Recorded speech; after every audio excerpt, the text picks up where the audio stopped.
Hola, buenas tardes y bienvenidos a este webinar. Mi nombre es Juan, soy el encargado de marketing y redes sociales de la asociación ASDIPAS y me encuentro con Isolina Riaño, doctora endocrino de pediatría de Luca, no sé si lo he dicho bien, perdonadme, y Rebeca García, que es enfermera endocrina también del Hospital Universitario del Principado de Asturias. Hoy nos van a presentar las bombas de infusión de insulina. Me acabo de insulina. Perdón, me quedé un poco fuera del juego. Así que sin más, para no meter más la pata, os doy paso y os dejo que lo vayáis presentando. Buenas tardes a todos y muchas gracias a la asociación ASDIPAS por invitarnos a la unidad de endocrinología y diabetes pediátrica de Luca para compartir pues este webinar sobre las nuevas tecnologías, concretamente centrados en las últimas bombas que se acercan, son sistemas híbridos y que se acercan al asa cerrada. Vamos a ver si se puede ver, voy a compartir este archivo. No sé si me lo puedes pasar, Juan, por favor. Ya lo veo yo. Gracias. En los últimos años los avances en diabetes han sido enormes y me refiero fundamentalmente a los últimos 20 años. Pero quiero señalar unos puntos que fueron claves, como fue en el año 1921 el descubrimiento de la insulina.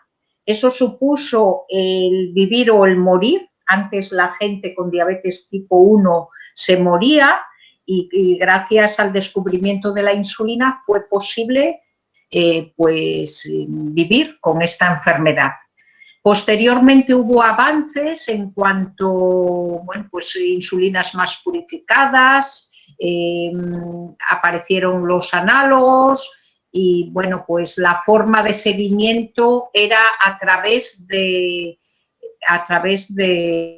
la glucosuria, mediciones que yo todavía conocí en mis primeros años de práctica, esa forma de trabajo.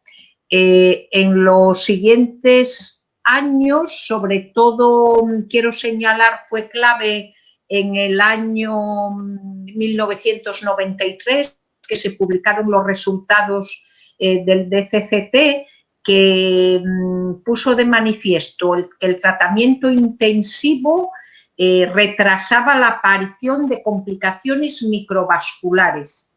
Esto es muy importante porque supuso un cambio en la práctica clínica y el marcador para todo esto era la hemoglobina glicosilada, siendo el objetivo estar por debajo del 7% y en el caso de los niños se consideraba que no había que ser tan estrictos y que sería suficiente mantenerlos por debajo de 7,5%. Como veremos, recientemente la ISPAD, la Asociación Internacional de Diabetes Pediátrica, pues cambió este punto y lo igualó, debe ser por debajo de 7. Además, como decía, en los últimos años hubo un cambio espectacular, sobre todo de la mano de la tecnología, con las bombas cada vez más perfeccionadas y podemos decir que en este momento estamos en la automatización con sistemas de asa cerrada que son híbridos, y también quiero señalar aquí que no solamente la tecnología, o bueno, también la tecnología aplicada a los fármacos, la aparición de nuevas insulinas, las llamadas insulinas ultrarrápidas, que tienen un perfil más veloz, más fisiológico y que pueden ayudarnos a mejorar el control. Esto también cambió la aparición de todo lo que hemos aprendido a través del sistema de monitorización continua y la bomba de insulina nos lleva a buscar nuevos parámetros para el seguimiento y control de la diabetes, que es unir pues el tiempo en rango y el coeficiente de variación de variabilidad glucémica a la hemoglobina glicosilada. ¿Qué sabemos? Entonces, de todo este tiempo sabemos que el tratamiento intensivo retrasa la aparición de complicaciones microvasculares, que un buen control metabólico en los primeros años de la diabetes es crucial para el pronóstico de las complicaciones a largo plazo, por la denominada memoria metabólica. Y además sabemos que hay mayor agresividad de la diabetes tipo 1 cuanto más temprano es el debut. Es decir, que los casos pediátricos suelen ser pues más agresivos. Todo esto llevó a la necesidad de una educación diabetológica estructurada, personalizada y continuada que permita, bueno, pues lograr esos objetivos. Quiero añadir algunos estudios recientes que, bueno, pues de los cuales también tenemos que extraer consecuencias para nuestra práctica clínica y la práctica cotidiana. Este trabajo, que apareció en el Lancet en el 2018, una de las revistas médicas de mayor impacto, que habla de exceso de mortalidad y enfermedad cardiovascular en adultos con diabetes tipo 1 en relación con la edad de inicio. Y se trata de un estudio que incluye, fijaros, muy potente, con lo cual aporta mucha evidencia. Son 27.000, se ve la transparencia, 27.000 personas con diabetes tipo 1 que proceden del Registro Nacional de Suecia y que comparan con muchísimas más personas de controles de la misma, con las mismas características, solo que no tienen diabetes. Y encuentran que la edad de inicio de la diabetes, como se ve aquí, es un importante determinante de la supervivencia, así como de las complicaciones cardiovasculares, especialmente si el inicio es antes de los 10 años. Y además que este riesgo está incrementado en mujeres. ¿Qué tenemos que aprender de aquí? Que tenemos que intentar lograr un buen control para evitar ese riesgo añadido. Además, hay otro estudio que desde la pediatría me parece muy importante. Siempre tuvimos, y los padres tienen, y bueno, los pacientes con diabetes tienen mucho miedo a la hipoglucemia y la consideramos como una situación de urgencia y potencialmente muy peligrosa. Sin embargo, a veces no se le da igual consideración a la hiperglucemia. La doctora Mauras lleva trabajando y estudiando este tema desde hace muchos años, un estudio longitudinal muy bien diseñado, en el que, bueno, pues mediante estudios de imagen sigue el desarrollo tanto de la sustancia gris como de la sustancia blanca de pacientes pediátricos con diabetes y ve que puede alterarse ese desarrollo siendo la hiperglucemia crónica uno de los principales factores negativos. Con lo cual es importante prestar atención a este tema de la hiperglucemia. O sea que la hiperglucemia prolongada y la variabilidad glucémica, que muchas veces la variabilidad glucémica se debe a esos rebotes que se hace de una hipoglucemia, si se toma mucho para remontarla se pasa a una hiperglucemia, bueno, pues van a tener consecuencias, aumentan el riesgo de daño cognitivo y el riesgo cardiovascular. Por tanto, es importante incorporar esto en nuestra práctica, intentar evitar esa hiperglucemia prolongada, no solamente la hipoglucemia. Es decir, que tenemos que intentar, bueno, pues con todas estas cosas, voy a intentar responder a estas preguntas. ¿Cómo medir el control de la diabetes en edad pediátrica? Porque como estamos viendo, es importante tener un buen control. ¿Y cómo podemos optimizar ese control de la diabetes en edad pediátrica? Alcanzar los objetivos de control glucémico no es tarea fácil. Quienes tenéis esta enfermedad, pues lo sabéis, y podemos hacernos esta pregunta: si influye la modalidad de insulinoterapia y el uso de sistemas de monitorización continua de glucosa en los resultados. Y para ello os voy a presentar este trabajo que compara 3 grupos de pacientes. Un grupo que está con múltiples dosis de insulina y monitorización continua, otro grupo que tiene bomba de insulina y monitorización continua, otro que tiene simplemente la bomba y otro que tiene las múltiples dosis de insulina. La primera columna, nos vamos a fijar donde lo que está debajo de la flecha azul, que son los que son menores de 13 años, es decir, el grupo pediátrico, y vemos cómo la hemoglobina glicosilada media que obtienen aquellos que tienen múltiples dosis de insulina junto con monitorización continua es de 7,9. Si aquellos que tienen bomba de insulina y monitorización continua son los que obtienen mejores resultados, una media de 7,7. Si tienen solo la bomba, 8,3, y si tienen múltiples dosis, 8,7. Es decir, parece que la monitorización continua es un elemento clave.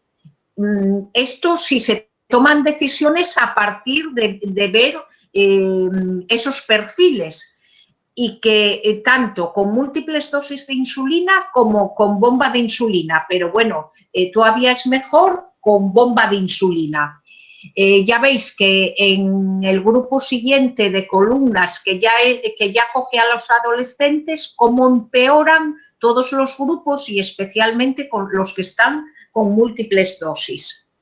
Luego ya a partir de los 26 años la población adulta ya tiene un mejor control. Es decir, que parece que la bomba de insulina sería el mejor método, pero que además no solamente tenemos que fijarnos no solamente tenemos que fijarnos en la hemoglobina glicosilada. Ahora vamos a ver por qué. Porque gracias a los sistemas de monitorización continua tenemos muchísima más información. Entre ella, bueno, pues el tiempo en rango, los periodos de hiperglucemia, los periodos de hipoglucemia más o menos grave, el coeficiente de variabilidad, y como veis, según los nuevos, ya desde el 2018, los nuevos objetivos para población pediátrica es tener una hemoglobina glicosilada inferior al 7%. Como visteis, en ese estudio ninguno lo alcanzaba. Afortunadamente, yo creo que nosotros tenemos un mejor control de los pacientes y tenemos datos mejores que esos. ¿Por qué es importante el tiempo en rango? Ese nuevo concepto que ahora estamos utilizando. Bueno, aquí tenemos lo que nos gusta mucho decir como se debería ir por la carretera, por la zona verde que sería entre 70 y 180. Al menos el 70% del tiempo debería ir por esa carretera. Las otras zonas son zonas peligrosas, tanto la malva, que sería de hipoglucemia por debajo de 70, o por encima de 180, que sería la zona de hiperglucemia. Fijaros, tanto el paciente A como el paciente B tienen una hemoglobina glicosilada de 7%. Entonces podríamos decir que tienen un buen control, que están, bueno, pues en el objetivo. Sin embargo, viendo ese perfil, no sé qué paciente preferiríais ser, si el A o el B. Si miramos el paciente A tiene un tiempo en rango de aproximadamente el 50%. Es decir, está muchas veces en hipoglucemia y muchas veces en hiperglucemia, haciendo ese rebote que decía, pasa de abajo a arriba y luego se corrige, vuelve a bajar. En cambio, el paciente B tiene un tiempo en rango del 99%, es decir, tiene mucha menos variabilidad y está prácticamente en normoglucemia, con lo cual tiene mucho menor riesgo de complicaciones. Fijaros, estos son datos de un estudio muy importante, un registro, se llama registro SWIT, en España de población pediátrica solamente participan 2 hospitales, y aquí compara en función de la edad el grado de control metabólico en Europa, es un registro europeo.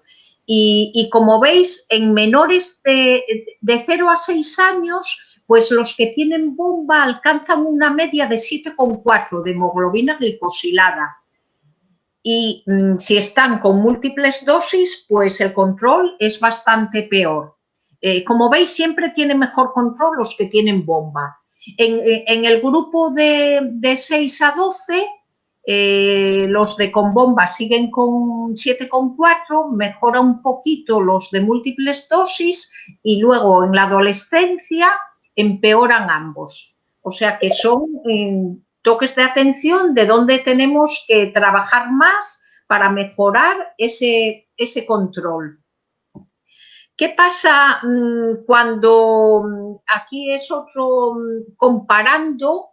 Os voy a hablar, esto se refiere a la bomba de Mezzoni, la G670, perdón, en la cual vemos que disminuye al 7% en la vida real, porque esto que pone aquí de 6,9 es en los estudios que sirvieron para su aprobación, pero en los cuales, bueno, pues no es situación de la vida real, con lo cual lo más importante serían los resultados que se obtienen viviendo, bueno, pues yendo al colegio y viviendo en la familia normalmente. Y esto lo compara con múltiples dosis, con monitorización continua, y esto sin monitorización. Como veis, simplemente la monitorización ya supone una mejora importante, pero sobre todo, bueno, pues es una gran mejora este sistema. Y aquí vamos a verlo en relación con el tiempo en rango.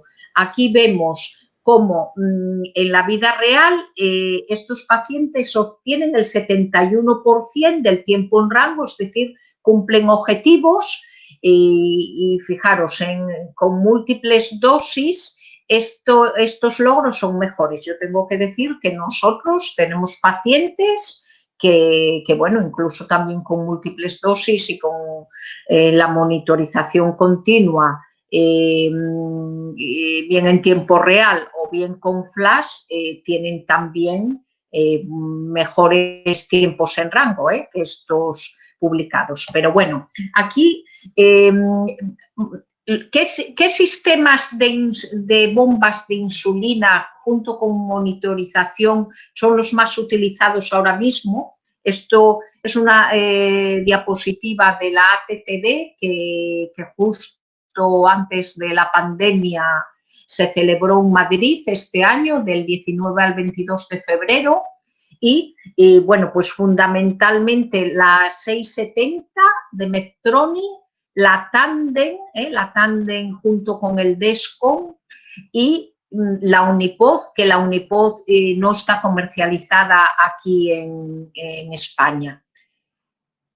¿Qué pasa con estos? ¿Qué datos obtenemos?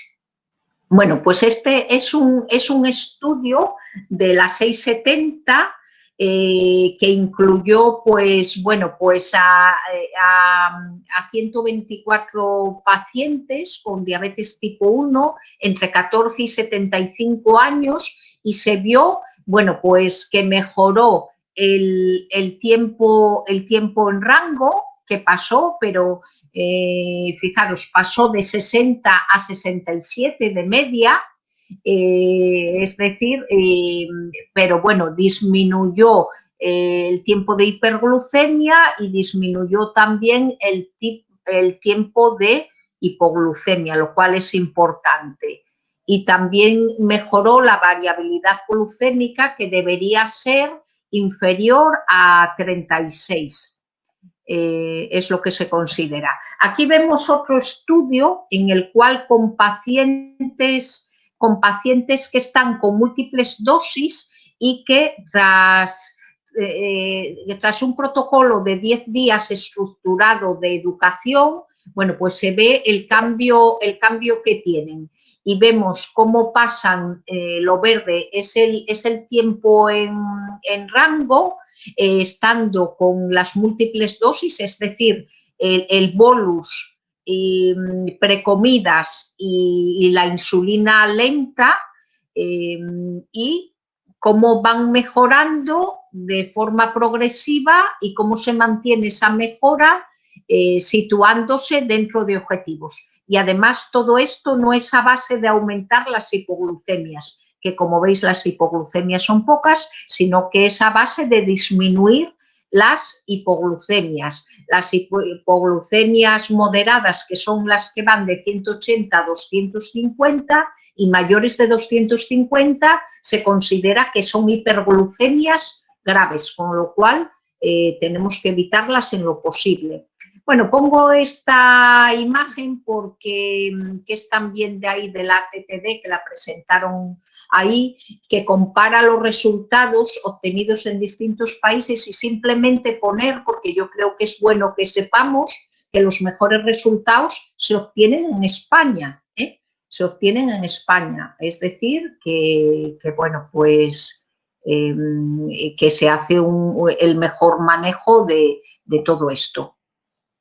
¿Qué es lo que subyace en el manejo de la 670? En el manejo de la 670, digamos, y qué mejora en relación con otras, como por ejemplo la 640, que es la que tiene la parada predictiva para evitar hipoglucemias. Bueno, aquí arriba tenemos cómo se va modificando la glucemia y vemos esa variabilidad y cómo la glucemia sube y baja un poco en función, pues, de la comida y de distintos, aunque se pongan bolos. Entonces, ¿qué es lo que se pretende con estos nuevos sistemas? En la 640 vemos aquí en la parte de abajo cómo podemos programar distintos rangos, patrones basales en distintos horarios, según un poco el ritmo circadiano de las necesidades de insulina. El concepto de estas nuevas bombas es que no haya ese preprograma de la insulina basal, sino del patrón basal, sino que haya también una variabilidad en la insulina basal que va poniendo el sistema, porque va detectando la glucemia que hay, y eso conlleva que va a disminuir esa variabilidad glucémica. Si comparamos de la parte de arriba, bueno, pues lo de la izquierda, la gran variabilidad de la glucemia comparada con la que se produce luego, gracias a que se ha producido una variabilidad también en la infusión de insulina, que va adaptándose a las necesidades en función de la glucemia. Pues bien, ahí en febrero, repito, en Madrid, pues ya hablaban, porque la 670 quiere llevar continuamente a mantenerse en 120 miligramos de decilitro. Entonces, en función de eso, suelta un pequeño bolus o lo quita de ese patrón basal. Y se puede poner un objetivo temporal en 150 para las situaciones en que se hace ejercicio. Bueno, necesita todavía glucemia capilar para calibrar, y se recomienda para el bolo prandial. ¿Y qué pasa? Que si se está en hiperglucemia, se sale del modo automático tras 90 minutos y hay que luego activarlo otra vez manualmente para la suspensión predictiva, porque en modo automático se considera que no es necesaria, con lo cual no la tiene. Y nos hablaron ya de una nueva generación, la próxima generación, como repito, esto fue en febrero, que todavía no estaba comercializada y que el objetivo basal iba a estar en 100, que el objetivo para situaciones especiales puede ponerse en 120, que ya no requiere tanta calibración, que no se sale a los 90 minutos, sino que se sale a las 4 horas, y además al salirse del modo automático se activa de forma automática la parada predictiva. Bien, luego diré más de este sistema que, como digo, en febrero nos lo presentaron, o bueno, aquí tengo, nos lo presentaron, y ahora ya puedo decir que ya está disponible y que esperamos en enero, si todo esto va aceptablemente, comenzar a utilizarla en nuestros pacientes. O sea que ya está disponible. Es un avance, como vemos, la tecnología avanza a pasos agigantados. Aquí vemos un poco cómo es los cambios. No solamente esta parte que se ve abajo, que se ve así rosa, es cómo va soltando el sistema por un algoritmo que tiene, adaptándose a la glucemia. Pero no solamente hace eso, sino que cuando está muy alto, en vez de hacerlo así a pequeños, como esos pulsos, lanza como microbolus que aceleran ese paso a alcanzar esa normoglucemia y a llevarlo al 100. Con lo cual, bueno, pues es más fácil corregir, hacer esas correcciones más rápidas. Es decir, que si está de forma continuada, esto que se ve aquí, claro, para quien no lo sepa, lo que pone aquí abajo es los gramos de hidratos de carbono que come y el bolus que se pone previo a la comida, que se ve ahí así como esa bolita de color azul. Veis aquí en la parte que está señalada en rojo, lo de la autocorrección, que si está muy alto de forma mantenida, el sistema ya no solamente suelta basal al máximo, sino que también pone microbolus para lograr una corrección más rápida y que no se salga de modo automático. Porque sí se sabe que los mejores resultados se obtienen, el mayor factor que predice una optimización del tratamiento son salir poco del modo automático.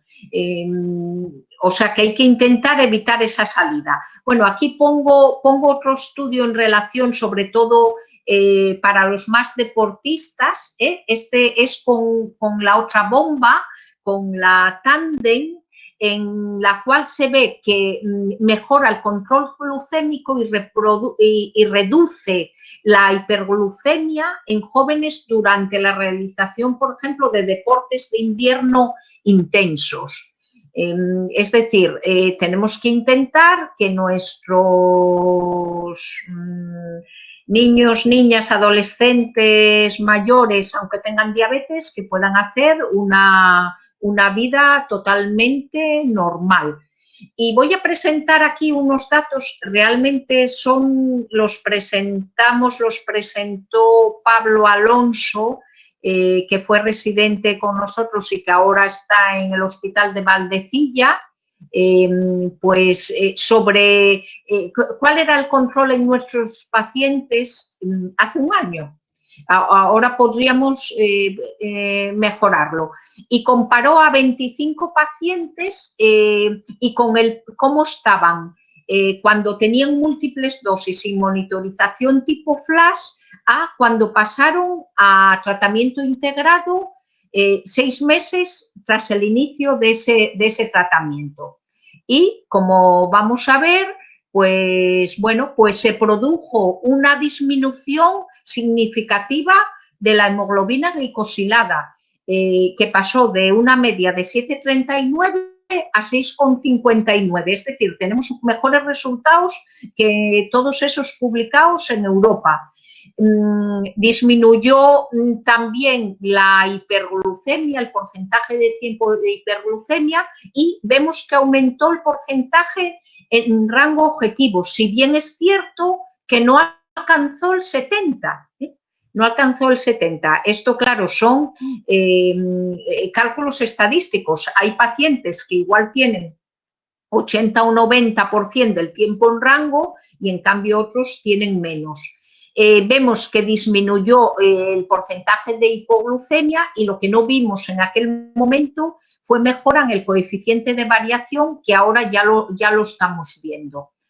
Y además, como os voy a decir, bueno, no solamente es importante o no debemos fijarnos solamente en cuál es la cifra de hemoglobina glicosilada o el tiempo en rango o el tiempo en hipoglucemia o hiperglucemia. Eso es importante, pero lo que nos interesa es saber cuál es la calidad de vida de nuestros pacientes y sus familias. Y en ese sentido, pues también Pablo Alonso está haciendo una tesis doctoral bajo mi dirección sobre un test de calidad de vida en niños y adolescentes con diabetes, y en el cual participan 14 centros de diabetes pediátrico o fundamentalmente del norte de España, ahí tenéis, incluyendo a 200 pacientes. Y vemos cómo, bueno, pues hay un mayor impacto de la enfermedad en los que tienen múltiples dosis y también en relación con el tratamiento. Aquí hay que decir, aunque no era el objetivo, que el 75% de los niños con bomba tienen un buen control metabólico. Y bueno, simplemente quiero señalar que las bombas son imprescindibles para el control de los muy pequeños. Aquí es el caso de una niña que debutó con 12 meses y como de total de basal a lo largo de las 24 horas tenía 1,35, lo cual es prácticamente imposible de conseguir esta distribución de la insulina por otro método. Y bueno, pues este año tuvimos 3 pacientes de 2 años que salieron, que directamente en el debut se les puso la bomba de insulina con el sistema de parada predictiva, lo que, bueno, pues es una gran protección para estos niños. Y bueno, pues aquí a modo de ejemplo, aunque luego Rebeca pondrá algún caso más, pues pongo, esto es de una paciente que, como veis, tiene la última tecnología y también tiene la insulina con un perfil más fisiológico. Y aquí veis, bueno, pues como en este día no veo muy bien, pero creo que tiene el 98% del tiempo en rango. Es decir, que es posible a través de esto, esta es con la 670, estar bien. Eso requiere mucha implicación, contesto a las preguntas que planteaba al principio, es decir, para medir el control no solamente tenemos que mirar la hemoglobina glicosilada, sino que tenemos que mirar el tiempo en rango y la variabilidad glucémica, y tenemos que optimizar, y en ello tenemos el empeño y el compromiso continuado en optimizar el control de la diabetes en la edad pediátrica mediante el acceso a las nuevas tecnologías según se van innovando, así como también las nuevas insulinas, y mediante la educación diabetológica, que es imprescindible. Entonces, si en el manejo de la diabetes son necesarias, como estas 4 patas que hablo yo, la insulina, la alimentación, el ejercicio físico y el soporte emocional, y para ver cómo va todo esto, el autocontrol, bueno, con las nuevas tecnologías, con estas bombas, mejoramos, podemos tener para el suministro de la insulina y con la monitorización continua con el autocontrol, pero tenemos que seguir controlando y aprendiendo bien cómo manejar el tema de la alimentación y del ejercicio físico y, cómo no, del soporte emocional, porque aquí lo que se trata es de tener un bienestar emocional. De poco sirve tener todos estos datos perfectos si no logramos pues estar bien, estar contentos, que los niños estén integrados. Bueno, aquí es un poco la perspectiva del año 2016, a partir del cual se puso en marcha esta unidad tal y como está con las nuevas tecnologías, en que había 0 y ahora, bueno, pues tenemos 38 pacientes con sistemas integrados, 9 de ellos con la G670. Gracias, esto es una labor de equipo con las distintas personas que han ido pasando por la unidad. Y bueno, no todo el mundo tiene la bomba, habría que ver qué tecnología es la más adecuada para paciente, no todos tienen las mismas necesidades ni tampoco, digamos, tienen una diabetes, no es lo mismo. Hay quien es más fácil de controlar, entonces habría que buscar la tecnología más adecuada a cada paciente y para que tenga mejor control y también mejor calidad de vida. Esta diapositiva, que está hecha bueno, pues hace un año, y era un poco lo que se veía. Fijaros, los sistemas de asa cerrada se consideraban que estaban limitados a los ensayos clínicos, y como veis, bueno, pues ya los vamos incorporando a la práctica clínica, vamos viendo cómo va cambiando todo esto. Y bueno, pues termino con estos mensajes a recordar, que serían, por una parte, la evaluación de los resultados del control basada en la hemoglobina glucosilada es insuficiente, tenemos que incorporar otros parámetros.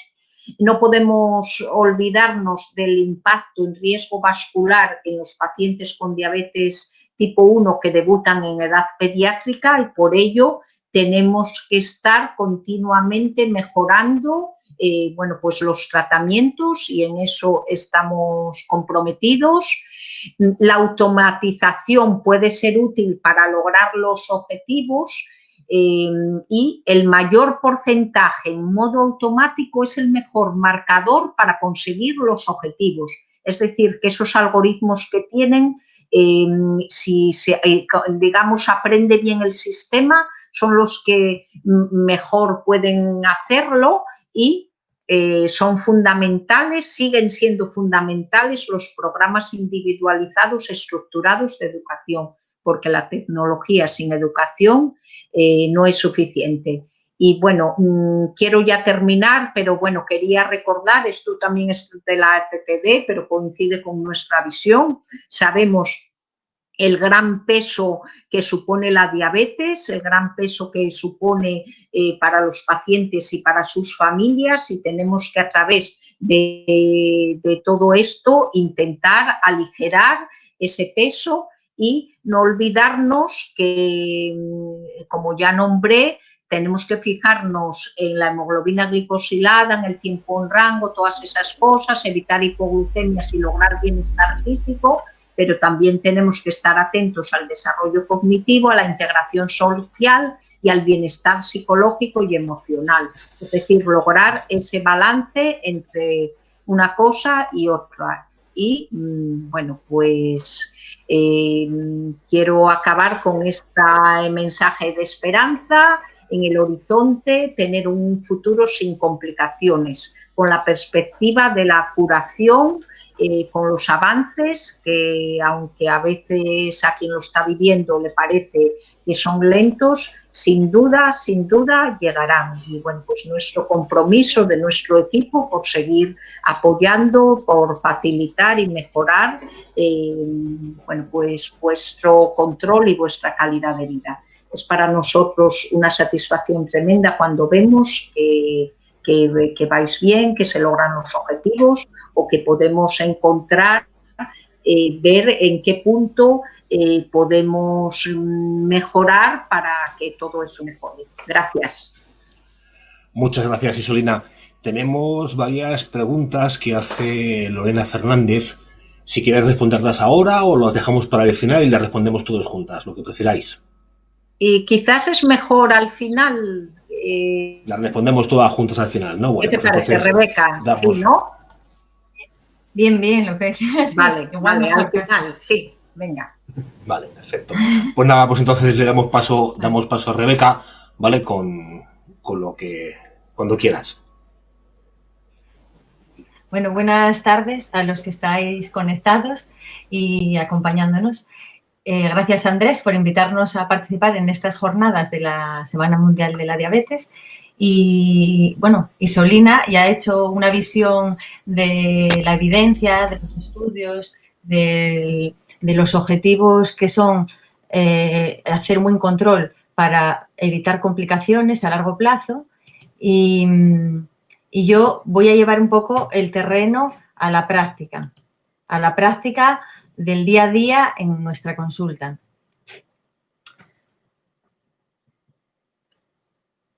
Voy a tratar un poco mi presentación en estos 5 temas, un poco cómo hacemos la implantación de los sistemas integrados en nuestra unidad,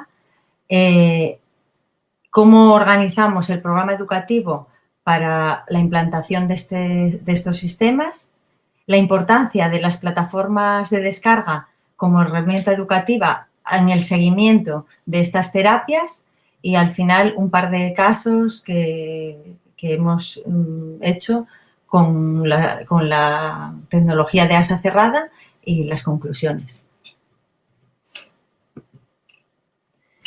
Bueno, nuestra unidad es como una pequeña parte de lo que es la diabetes a grandes rasgos, la diabetes tipo 2, la diabetes tipo 1, la diabetes gestacional. Nosotros en la pediatría nos enfocamos en niños y niñas con diabetes tipo 1. Podemos tener alguno con fibrosis quística o con diabetes MODY, pero el gran peso del manejo de la diabetes en nuestra unidad es con niños que debutan con diabetes tipo 1. De estos 100 niños que tienen específicamente la diabetes tipo 1, en edades comprendidas entre 1 año y 18 años, casi más de un tercio están ahora con el tratamiento con bomba insensor. El resto de los niños, tras la financiación hace 2 años del sistema de monitorización flash de glucosa, pues están todos con monitorización. Bueno, lo primero que empezamos a poner, bueno, voy a hacer una distinción de en qué consiste los sistemas de sensor asociado a bomba con prestaciones avanzadas y ya los sistemas híbridos.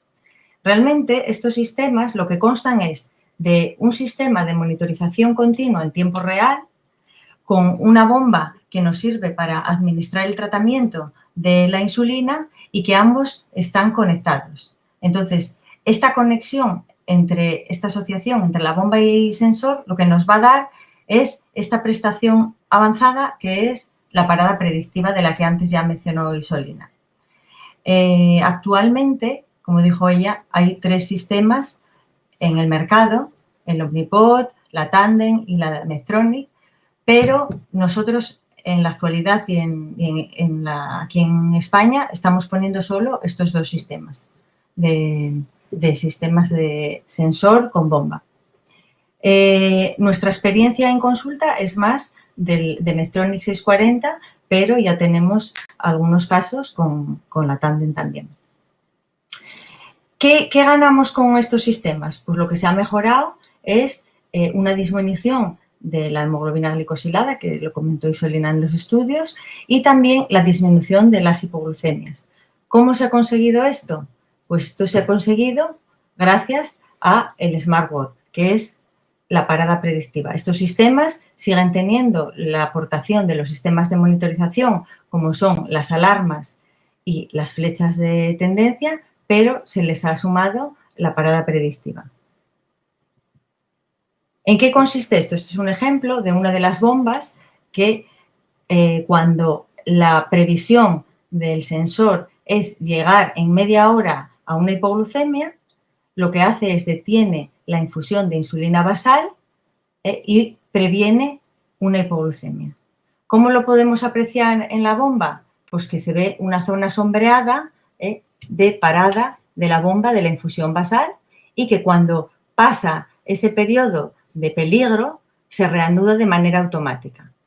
Si en un momento dado esa parada no llega a lograr prevenir la hipoglucemia, suena la alarma y entonces ahí el paciente interactúa y si es necesario, pues tiene que tomar alimentos para recuperarse de esa hipoglucemia. Con lo cual, esta es la parte avanzada de estos sistemas. ¿Qué se ha conseguido con los nuevos sistemas, con los sistemas híbridos de Medtronic o de la Tandem X-Slim? Pues, ¿qué se ha sumado? Como veis, es igual, lleva el sensor asociado a la bomba, pero lo que se le ha añadido en el software es una automatización de la bomba, que lo que va a conseguir es, además de prevenir la hipoglucemia y de aumentar el tiempo en rango, que controle la infusión también por encima, para mantenernos más tiempo en objetivo. Entonces, las mejores de estos sistemas híbridos es que han conseguido también disminuir el tiempo en hiperglucemia. Se llaman híbridos porque hay que seguir interviniendo. El paciente tiene que seguir tomando decisiones, sobre todo a la hora de administrar los bolos de las comidas. Pero estas decisiones también son menores. Con los sistemas anteriores, con los sistemas de parada predictiva, habría otros tipos de bolos, tenían que interactuar más con la bomba. Estos, gracias a Dios, les va liberando estos sistemas nuevos y les va teniendo la facilidad de tener que tomar menos decisiones. ¿Cuáles son, sobre todo, las limitaciones de estos sistemas? Pues las limitaciones, y por lo que muchas veces, sobre todo en adolescentes, estas terapias terminan pues no teniendo la adherencia que se espera, es sobre todo relacionadas con el sensor y con las alarmas.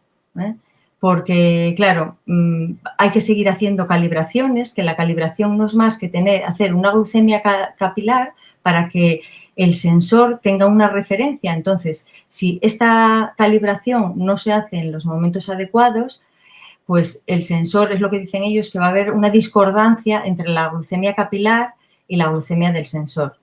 Entonces, esto va a provocar a lo mejor alarmas, te va a pedir más calibraciones y, bueno, es uno de los inconvenientes de los que más se quejan los pacientes. Más pérdidas de señal.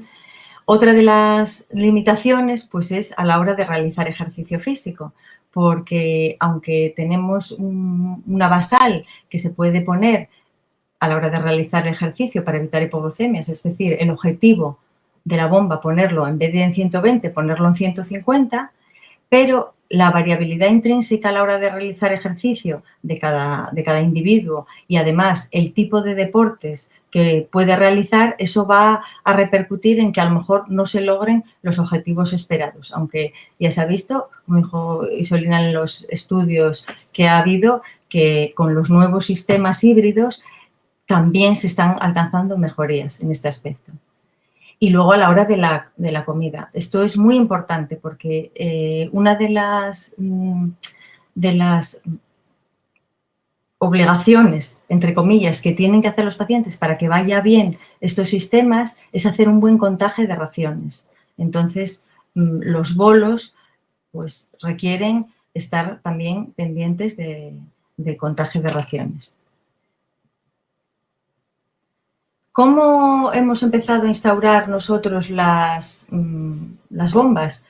Pues para hacer esto utilizamos unos programas educativos estructurados que al principio los hacíamos de manera grupal, con grupos de 2, 3 pacientes, pero a raíz de esta situación los tenemos que hacer de manera individual y sobre todo ahora estas últimas puestas de bombas lo hemos hecho de manera individual en pacientes que han debutado con 2 años y que se les ha hecho la educación diabetológica del debut más la educación diabetológica de un programa de sensor asociado a bomba. Normalmente estos programas requieren unas sesiones, no es decir, cambio el tratamiento y ya está. Los pacientes que si alguno está viendo saben lo que conlleva también un sacrificio por su parte, porque es acudir durante varias sesiones, varias horas de duración durante 3 meses, pues para ir aprendiendo al principio pues un repaso de lo que son la educación básica del tratamiento de hipoglucemias, hiperglucemias, cómo el contaje de raciones, puesto que esta parte también es muy importante, y luego ya la formación específica de la bomba, con la puesta del catéter, con la parte del sensor, los cambios con respecto a los sistemas que podían tener antes y a partir de ahí el seguimiento hasta ajustar la bomba de manera individualizada en cada uno de ellos. Actualmente tenemos 38 sistemas de bomba con sensor, 25 de ellos son de la sistema de bomba sensor con avanzada y los últimos que hemos puesto ya son con el sistema híbrido, los 9 niños. Alguno de ellos ha sido un cambio de una 640 a una 670 también. Para esto también requiere un equipo formado de profesionales implicados que estén, no te voy a decir disponibles las 24 horas del día porque eso es inviable, pero sí que tengan a quien recurrir de manera habitual por los problemas que puedan ir surgiendo. ¿Qué es importante también en la educación diabetológica de estos programas? Pues es enseñarles las plataformas de descarga. Estas plataformas de descarga, que no dejan de ser más que transferir los datos que van grabándose en la bomba y el sensor a la nube para de esa manera facilitarnos a nosotros hacer ese seguimiento y ajustar los tratamientos. Lo importante y lo fundamental es que lo intenten hacer ellos en casa, porque esa parte de descarga de la bomba para subir los datos a la nube requiere un tiempo y a veces pues en la consulta hay interferencias y al final te va retrasando cuando esta parte es importante que la aprendan a hacer y que la realicen ellos en el domicilio. Y eso nos va a ayudar, por ejemplo, ahora en la situación actual en la que tenemos, a que podamos hacer telemedicina. No de la manera que sería lo ideal, que es mediante webcam, y para que fueran ellos interactuando con nosotros y viéndolo como ahora estamos viendo esta presentación, tenemos que hacerlo, verlo nosotros las descargas y luego hablar con ellos vía telefónica, pero bueno, también supongo que a lo largo del tiempo esto también, la tecnología nos la mejorarán a nosotros también en la consulta y nos adaptarán para poder realizar la telemedicina de una manera más llevadera. Estos informes son importantes para nosotros en el seguimiento y nos aportan mucha información, como visteis antes también en la presentación de Isolina. Podemos ver el AGP, las recomendaciones de objetivos, si se van consiguiendo y si no, cómo podemos ir ajustándolo para llegar a esos objetivos, que en estos sistemas cada vez son más estrictos. Antes se hacían más flexibles, pero con las mejoras de la tecnología, los objetivos del control de pacientes se hacen cada vez pues, más estrictos. A través de estos informes, ¿qué podemos ver? Por ejemplo, en el día a día podemos ver si hay un problema con el sensor. Esta es una descarga de una bomba de una 670, que es el sistema híbrido. Entonces, ¿qué pasa? Todo este tramo que está subrayado en rojo, que está redondeado en rojo, es un sistema de salida de la bomba del modo automático. ¿Por qué sale del modo automático? Porque ha habido algún problema del sensor, de la calibración, pues la bomba ha estado pitando varias veces y no se ha solucionado el problema. Entonces se ha ido al modo manual. Entonces hay que estar pendientes de esto para tener menos distorsiones. Otra cosa importante que hay que decirles y hay que insistirles es que hay que calibrar bien, que hay que calibrar en momentos determinados. Por ejemplo, aquí las calibraciones, que son esas que están en la montañita, que están con pérdida de continuidad, están hechas por encima de los objetivos, con lo cual luego va a favorecer a lo mejor que el sensor haya más discrepancia que con la glucemia capilar. Entonces, es importante insistirles en que la calibración hay que hacerlo, por ejemplo, en momentos de estabilidad glucémica, donde no haya interferencia ni de bolos ni de ejercicio, que la glucemia más o menos está en objetivo entre 80 y 180 y así la monitorización irá mucho mejor. Por ejemplo, en esta otra diapositiva vemos el efecto de alargar el catéter un día más. En pediatría esto, claro, se ve un poco porque los niños protestan, los padres, por evitarles el sufrimiento a ellos, a veces intentan alargar el catéter. Por ejemplo, esta es una niña que tiene muchos problemas con los catéteres y entonces lo que hacen es intentarlo. Eso provoca también problemas en la administración adecuada de insulina y que haya momentos en los que estén en hiperglucemia. Entonces, hay que insistir en hacer bien los cambios cada 3 días. Rotar bien las zonas, porque también como la insulina, que hay que rotarla en las distintas zonas, muchos de estos niños quieren solo llevarlas o en la barriga o en el glúteo. Entonces, hay que insistir que hay que cambiar más, porque llega un momento que entre el sensor y la bomba no tienen ni espacio y hay que pues, buscar alternativas. Bien la pierna, o ya que el brazo con el cable del catéter es inviable, pero por lo menos el sensor que lo lleven en el brazo y hay que intentar convencerles. Y esto también es una tarea difícil para los padres también, en niños pequeños.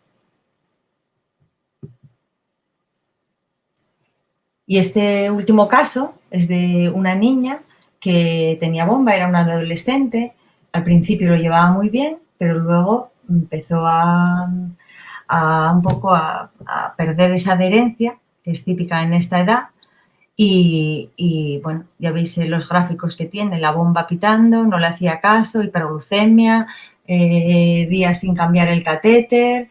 Entonces, este fue el primer caso y el único que tenemos hasta el momento de retirada de una bomba, porque aunque estos sistemas a priori son buenos y nos ayudan mucho y nos mejoran la calidad de vida en cuanto a hipoglucemias, en cuanto al sueño, pero claro, si no se va a implicar y no vas a tener competencias en el uso de la tecnología, pues realmente, aunque la indicación por parte del endocrino sea interesante, si el paciente no va a cooperar y no se va a implicar, pues no resulta efectiva.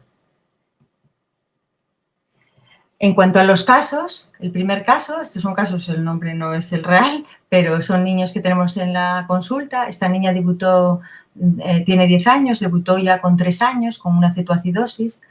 El tratamiento que tuvo hasta el 2015 fue de insulina a pautas bolos basales y ahí se empezó, cuando no estaban los sistemas de monitorización financiados, solamente se le ponía el tratamiento con ISTI y el control se hacía con glucemias capilares.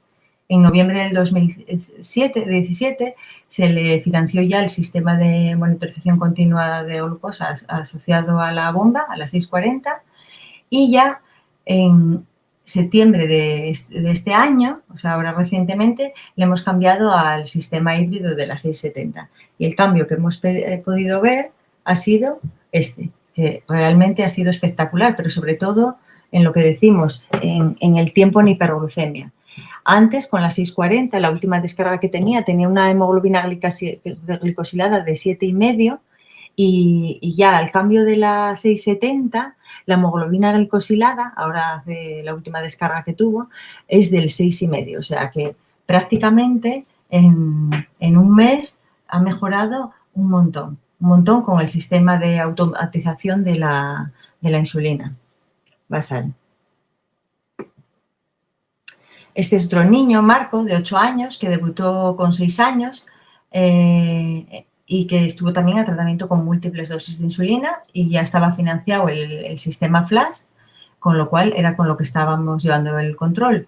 Realmente la hemoglobina glicosilada era del 6,7%, o sea que era lo que decía Isolina, que estaba dentro de ese buen control, pero realmente no era cierto porque lo que tenía era muchísima variabilidad glucémica, es un niño que hace mucha actividad física, muy inquieto, entonces se le decidió, tenía muchas hipoglucemias también, se le decidió poner un tratamiento integrado con una 670, con un sistema híbrido.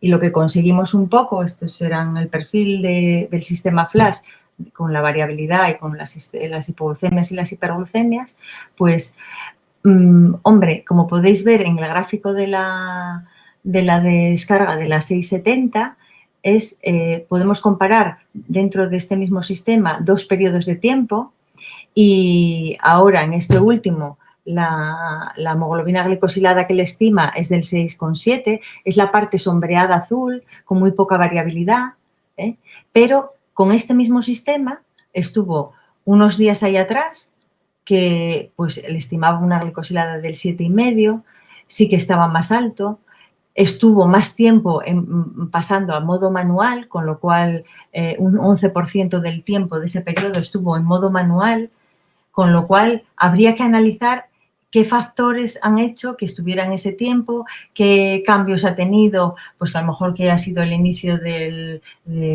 colegio. Bueno, pues eso es lo que valoramos luego en la consulta para poder ir haciéndole los ajustes. Y finalmente decir que en el tratamiento de la 780, que es el nuevo sistema híbrido, que aunque va a haber muchas más mejoras, pero los bolos hay que seguir haciéndolos por parte del paciente, con lo cual va a seguir siendo clave el contagio de raciones, que aunque les vaya a facilitar el tener que interactuar menos con la bomba, pero sí que van a tener que seguir haciendo un buen contagio de raciones y para ello se les pueden recomendar aplicaciones que le ayuden también para hacer esta labor. Y como conclusión es decir que hay que hacer una medicina personalizada basada en el paciente y en la familia, que luego cada centro sanitario, en función de sus características, las personas que hay, las agendas que se pueden organizar, pues se decidirá qué metodología es la mejor a seguir, que la importancia en la educación terapéutica, no solo en general, sino en estos sistemas avanzados, es muy importante para la enseñanza de la tecnología y que la monitorización continua de glucosa exige un compromiso grande por parte del paciente para que realmente estos sistemas sean eficaces y que los utilicen de una manera continuada. Las plataformas para nosotros son una herramienta muy eficaz para poder ver el seguimiento de estos pacientes que alcanzan los objetivos, para enseñarles y educarles y para motivarles y ayudarles a llevar esta carga, como decía Isolina. Y nada más, yo ya he terminado. Ahora, si queréis, pasamos a las preguntas.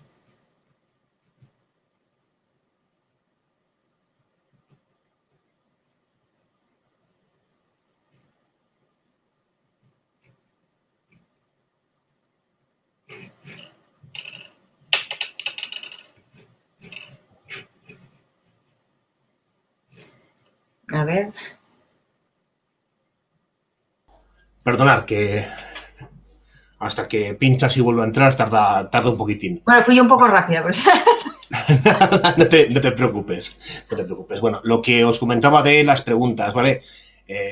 Tenemos un total de 4 preguntas que nos ha dejado todas, 5. Nos ha dejado todas Lorena Fernández. Si las queréis leer vosotras, en la parte del navegador, donde pone, hay una especie de flechita hacia afuera, si pincháis en ella y pincháis en preguntas, os van a aparecer, y si no, os las digo yo, como queráis. Vale.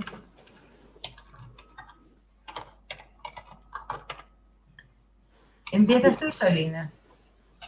A ver, no sé si es esto. ¿Qué os parecería si dentro de los servicios de endocrinología se creara un puesto de enfermería el cual se dedicara a vigilar todos los datos subidos a las plataformas?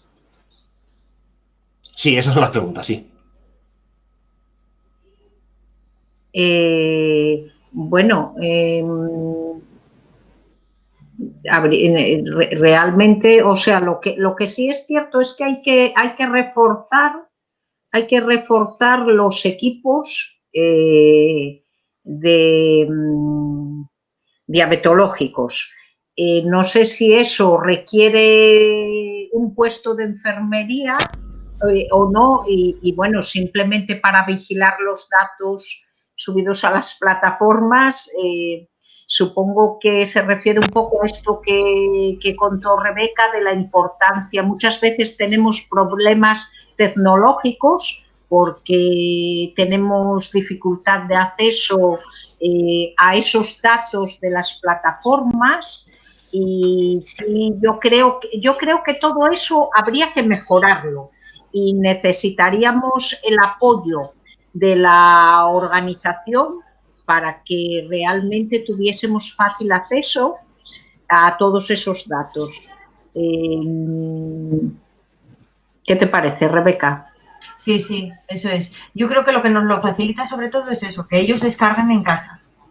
Pero, bueno, pero tampoco habría que hacer una vigilancia, porque hay que sí, circunstancialmente, claro, no pueden, porque a lo mejor no tienen la tecnología en casa para poder hacer esa descarga también, que hay que valorar individualmente. Entonces, quiero decir que tampoco hay que estar como un policía, que a nosotros nos lo facilita mucho, porque a veces estás ahí que a nosotros no nos cargan los datos, no nos cargan datos, y entonces...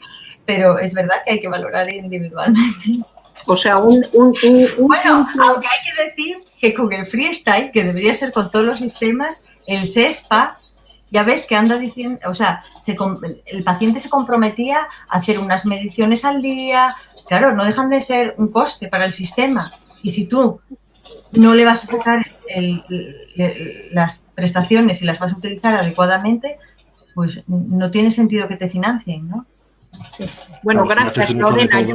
Gracias por esa pregunta, porque yo creo que realmente un punto de mejora sería que tuviésemos, una mejora de los equipos informáticos y demás para tener un acceso más fácil a esos datos, a esas plataformas. O sea que por una parte los pacientes, las familias también deberían manejarlo en la medida de lo posible, pero también nosotros tener más fácil acceso, que a veces nos supone mucha complicación.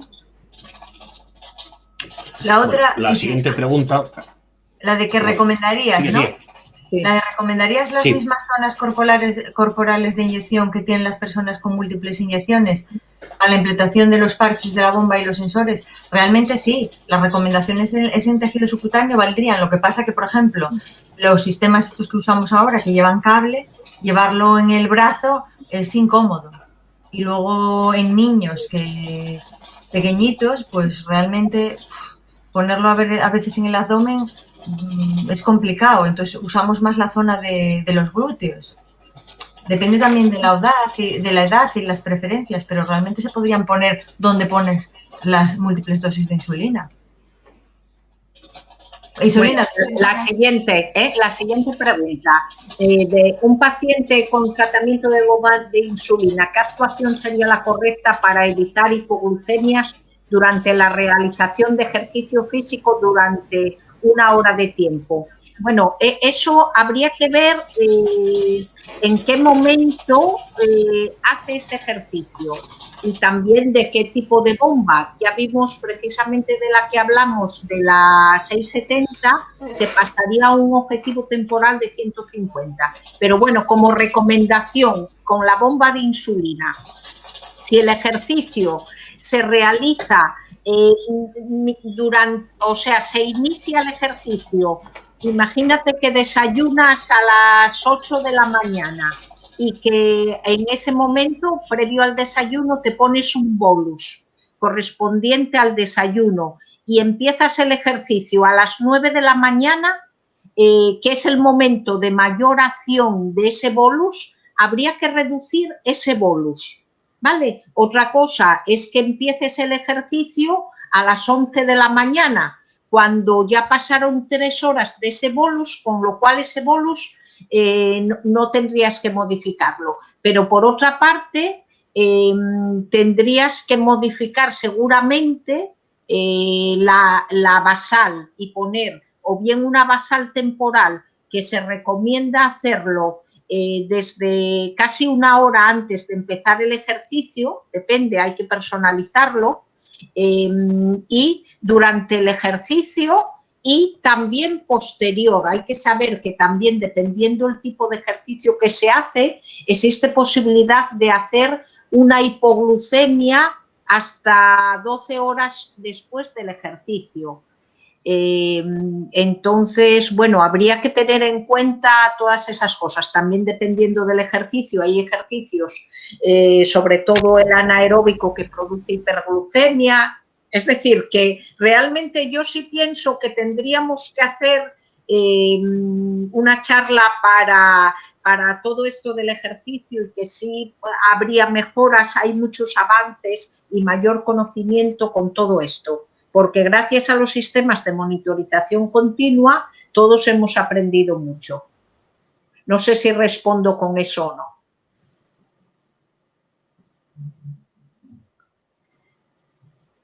La siguiente. Sí, pasamos a la siguiente. Sí. ¿Recomendarías bomba de insulina a pacientes con diabetes tipo 2 con tratamiento de insulina? Bueno, el problema que nos planteamos aquí es el problema del coste. Entonces, o sea, la financiación, posiblemente si se lo... eso habría que hacer estudios de coste-efectividad y demás para ver todo eso. Yo creo que hoy por hoy, salvo situaciones excepcionales, en el sistema, o sea, en España, yo creo que no entra en ninguna cartera de servicios.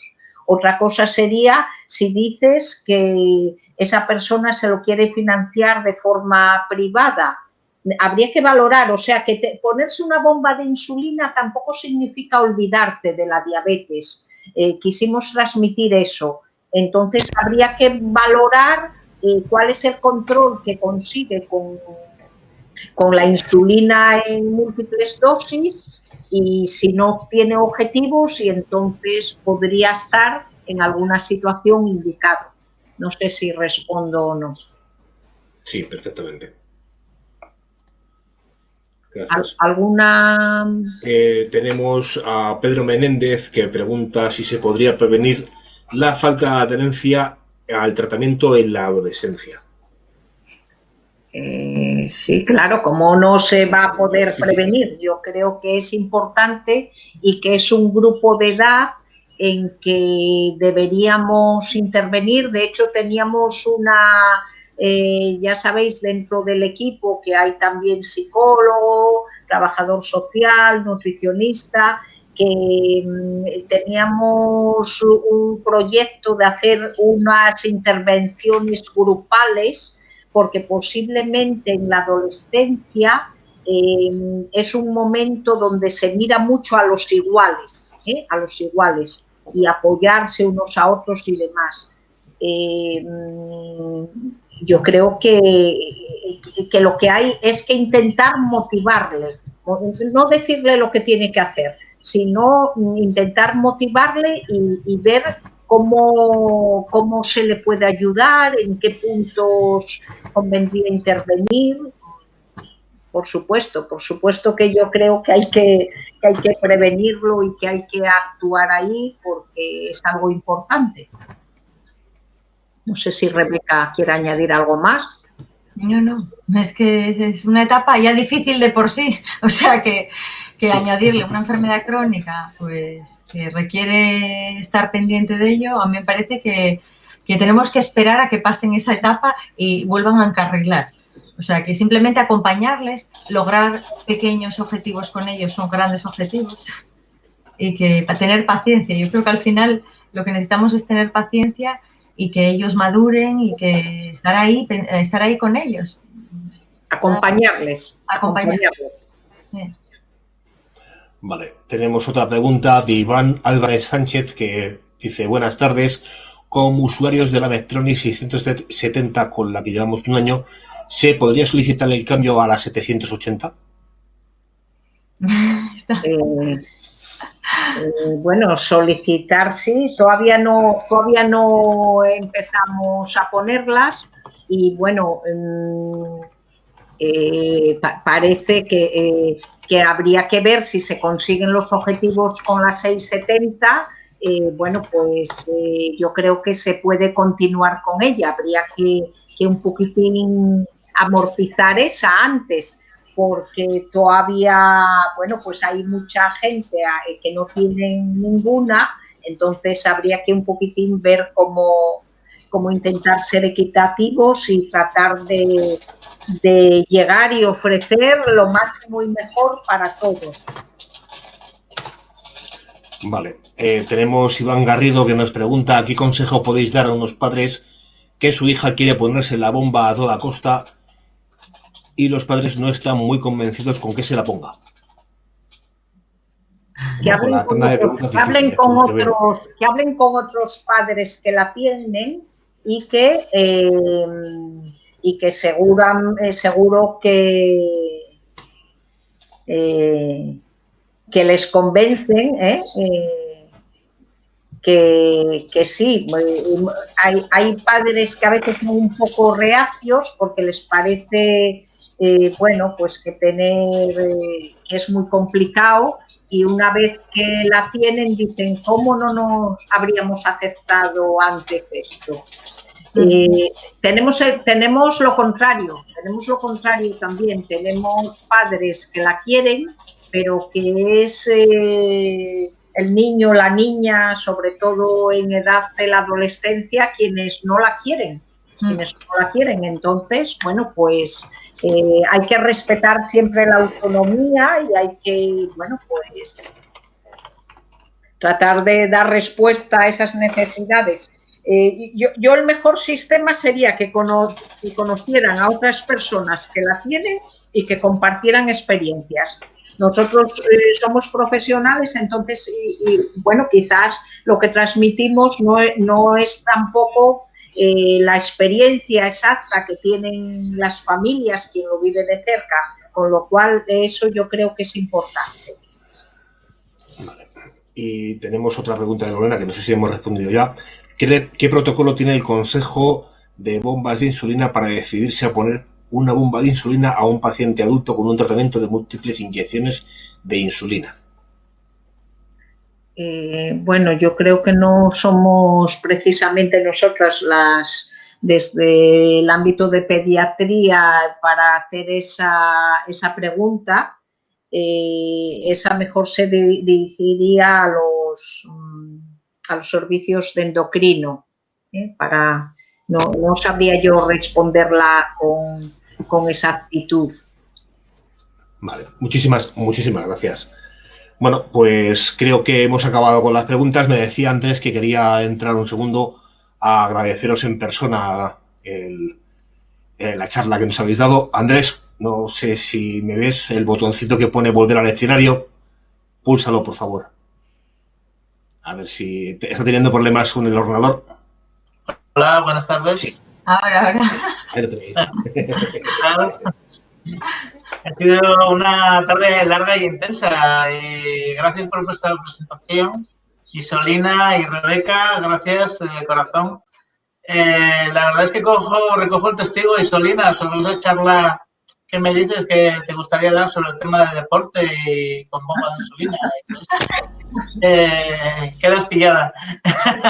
Y Rebeca, muchas gracias por tu colaboración, lo has hecho muy bien. Aquel miedo que tenemos intrínseco al desconocido, ¿verdad? A mí me ocurre lo mismo. Bueno, daros un poco las gracias, agradeceros en nombre particular mío y en nombre de la asociación, por supuesto, vuestra participación, vuestra colaboración y que sepáis que sois nuestro bastión y que, bueno, que estamos intentando hacer, pues esto, resurgir un poco de nuestras cenizas por el tema que nos engloba a lo largo de este año, que llevamos 8 meses con esta pandemia, que somos incapaces casi de soportar y que sé que vosotros lo estáis pasando mal. Estáis todos los días a pie de cañón ahí en el puesto de trabajo y que encima nosotros llegamos a picaros a la puerta porque nos sentimos un poco desamparados, ¿no? Sí es verdad que desde aquí quiero un poco, Isolina, reforzar esa petición que hacemos y que desde la asociación hemos hecho ya la consejería de aumento de personal y de formación de personal tanto para pediatría como para endocrinología y que no nos deriven a los profesionales sanitarios a otras áreas para hacernos cargo del COVID como está ocurriendo ahora mismo. Entonces, que sepáis que hemos dirigido ya una petición a la consejería solicitando esto y que en el pasado mes de octubre hemos solicitado un consejo asesor de la diabetes porque creemos que se debería haber hecho antes de esta celebración de las jornadas del Día Mundial, pero con este tema de la pandemia y tal, pues nos han respondido que de momento no se podía hacer nada presencial. Se ve que hoy estamos celebrando una reunión online prácticamente y creo que se podría hacer así también. Pero bueno, son temas de la consejería, se ve que tienen temas más importantes que eso que tratar. Y nada, que sepáis que seguimos trabajando, seguimos luchando y que somos digamos, los que estamos empujando un poquito y que gracias a vuestra labor, lo que hay ahora mismo en diabetes, en educación en diabetes y gracias a la enfermería, gracias a los profesionales endocrinos y pediátricos, gracias por toda vuestra labor. Sé que os lleváis el trabajo a casa en muchas ocasiones, sé que hacéis una labor desmesurada y si no fuera por vosotros, pues no sé dónde acabaríamos. Que seguimos y seguimos trabajando con el tema de, no sé cómo tenemos que resurgir y cómo tenemos que hacerlo, pero bueno, los proyectos de la asociación se están cambiando un poquito y para el año que viene tenemos ya previsto varias actividades. Queremos cambiar el tipo de campamentos, como ya le comenté a Rebeca en alguna ocasión, y queremos empezar a hacer cosas nuevas y poder trabajar con ello. Gracias por vuestra participación, de verdad, de corazón. Os merecéis un grandísimo aplauso virtual y un abrazo también. Gracias por vuestra participación y un abrazo. Igualmente. Un saludo. Gracias. Hala, un abrazo para todos. Gracias. Bueno, pues muchísimas gracias de parte de todos nosotros y de verdad que ha sido una charla muy interesante. Que tengáis muy buen día. Igualmente a todos. Adiós. Adiós, adiós.